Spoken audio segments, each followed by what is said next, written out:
اس دور میں کہ ایسا ہے کہ جس کے گھر میں ایک لڑکی پیدا ہوئی، 2 ہوئی، 3 ہوئی، اور یہ تینوں لڑکیوں کی شادی کر دی، تعلیم و تربیت سے مزین کر دی، وہ جنت میں جائے گا۔ ایک ثابت کا ہوگا اگر 2 لڑکی ہو تو کہا ہاں 2 ہی، کہا 1 لڑکی ہو، کہا 1 لڑکی ہو۔ اتنا آسان کر دیا، اتنا آسان کیا۔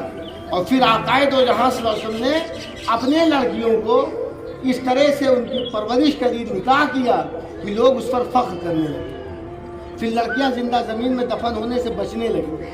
لیکن آج آپ سچ بتاؤ، وہ واپس لوٹا معاملہ کی نہیں؟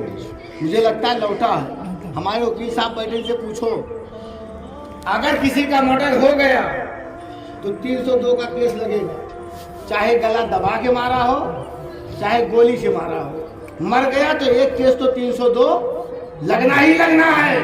میرے نبی جب آئے لڑکیاں زندہ زمین میں دفن ہو رہی تھی کہ موچ نیچی ہو جائے گی، آج لڑکیاں زندہ زمین پہ چل رہی ہیں کہ جہیز نہیں مل رہا ہے۔ اگر اسی کو سستا کر دیا جائے تو واقعی میں لڑکیاں جلنے سے بچ جائیں گی اور ہم گناہ سے بچ جائیں گے۔ سبحان اللہ، بے شک۔ نبی نے اس کو بچانے کے لیے انتھک کوششیں کی۔ ہمیں تمہیں پیسہ ملا ہے تو کیا سمجھتے ہو کہ ہمیشہ رہے گا؟ اللہ جب چاہے لے سکتا ہے، جس کنڈیشن میں رکھے رکھ سکتا ہے۔ میرے آقا نے اس پہ زور دیا۔ ایک شاعر گزرے ہیں میر تقی میر صاحب، میر تقی بہت بڑے شاعر تھے، ان کے صرف 1 لڑکی تھی۔ انہوں نے اس کو پڑھا لکھے تیار کیا کہ شادی ڈھونڈنے لگے تو پھر شادی کے ٹائم پہ یہ مطالبہ ہوتا تھا کہ تم دو گے۔ اس کی کوالیفیکیشن نہیں پوچھتے تھے، اس کی تربیت نہیں پوچھتے تھے۔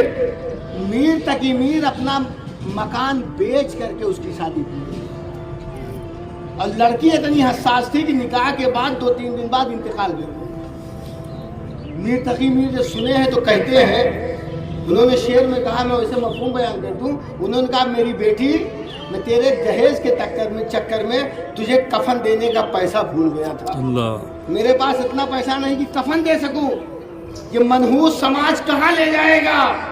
میرے آقا کے ہاں سب گرفت میں آئیں گے کہ تو نے کیا کیا۔ نبی کے وفا کا دعویٰ کرتے تھے اور نبی کے دین سے دور تھے۔ اس لیے میں یہ گزارش کروں گا کہ وہ سارے کام جو میرے نبی نے غلط کہا ہے وہ سماج کے فائدے کا ہے تو ہم اس کو آسان ہمیں کرنا چاہیے۔ ہم بحیثیت مسلمان نبی کے غلام ہم اس کو اتنا آسان کر دیں، اتنا آسان کر دیں پھر یہ سب رہ ہی نہ جائے معاملہ۔ لیکن آج شادی سے لے کر کے جہیز ہے کیا؟ لوگ آج، پہلے ایسا نہیں ہوتا تھا، یہ ہمارے جتنے بڑے لوگ بیٹھے ہیں پہلے چپے سے آدمی دے دیتا تھا جو دینا لینا۔ اب تو میں دیکھا ہوں کئی جگہ گیا تو اس کو دروازے پہ لگاتے ہیں، پورا دروازے پہ لگاتے ہیں، یہ دے رہا ہوں اپنی کالر اونچی کرنے کے لیے۔ اور اپنی کالر اونچی کرنے کے چکر میں سماج میں ایسا خون پیدا ہوتا جا رہا ہے کہ نہ جانے کتنے ایسے لوگ ہیں جن کی بچیوں کی شادی نہیں ہو پا رہی ہے۔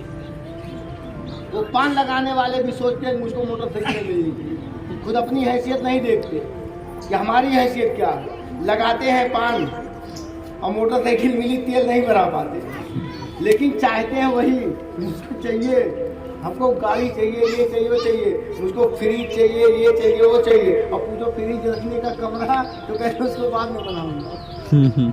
تو ہے کیا یہ نبی سے دین کی دوری کا نتیجہ ہے۔ میں بچوں سے بھی یہ گزارش کروں گا کہ آپ بھی جو یہاں ہیں یا میری بات کہیں سے بھی سن رہے ہیں، وہ صرف اور صرف ایک چیز دیکھیں کہ لڑکی کی تعلیم کیا ہے، تہذیب کیا ہے، مذہبی ہے کہ نہیں، نیک ہے کہ نہیں، پارسا ہے کہ نہیں۔ اگر لڑکی نیک ہے، پارسا ہے تو گھر کو جنت بنا دے گی، اور اگر وہ پارسا اور نیک نہیں ہے تو دہیج لے کے آئے گی، گھر کو جہنم بنا دے گی اور سکون چھین لے گی۔ اس لیے وہ چیز دیکھیں جو نبی نے جس سے مزین کیا ہے۔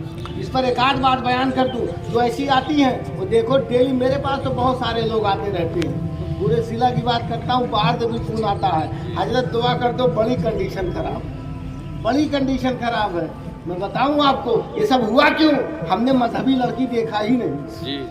اگر اس کی چلن ہو جاتی، لڑکے کہتے، لڑکے کے گھر والے کہتے مجھ کو جہیز ایک پیسہ نہیں چاہیے، لڑکی وہ چاہیے جو مزین ہو نبی کے دین سے، مذہبی ہو، حقوق پہچانتی ہو، نبی کا دین پڑھا ہو، تب وہ گھر میں پہنچتی تو گھر میں چار چاند لگ جاتا، سکون ہو جاتا۔ میں ایک واقعہ بیان کروں، اپنی بات کو میں اختتام کی طرف لے چلوں، اور اسی میں میری نصیحت پوشیدہ ہے جو میرے آقا نے بیان کیا لڑکوں کے لیے بھی، کہ آپ کبھی یہ مت دیکھنا کہ مل کیا رہا ہے، کسی کے دینے سے کچھ نہیں ہوتا، اللہ جو دینا چاہتا ہے وہ عطا کر دیتا ہے، اور لینا چاہتا ہے تو پائی ہوئی چیز بھی واپس ہو جاتی ہے، معلوم ہے۔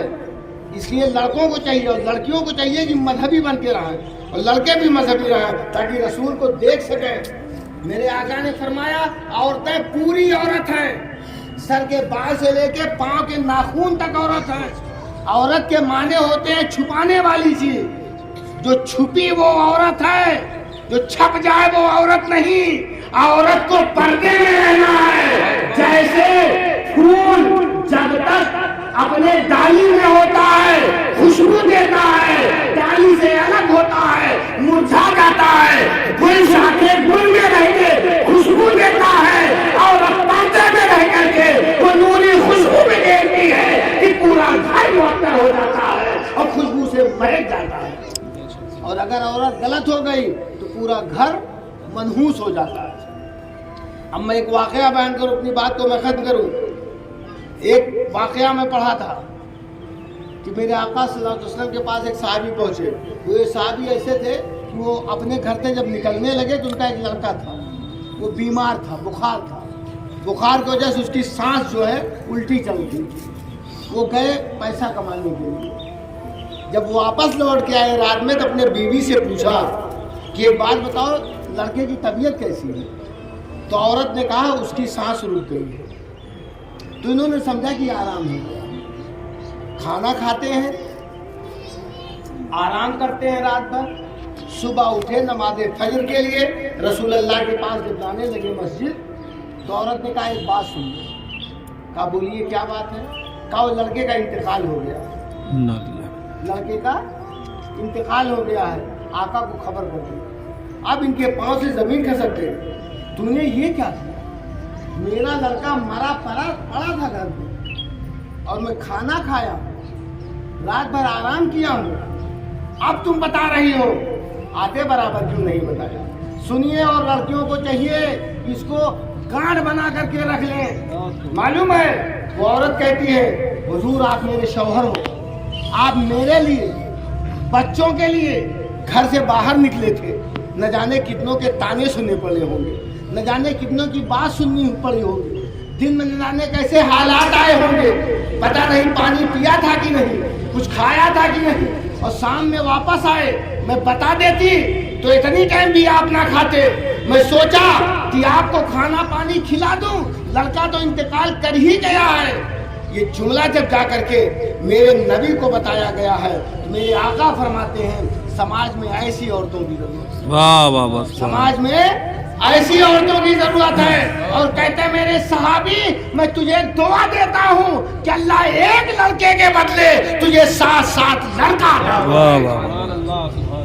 یہ ہے میرے نبی نے دعا دی۔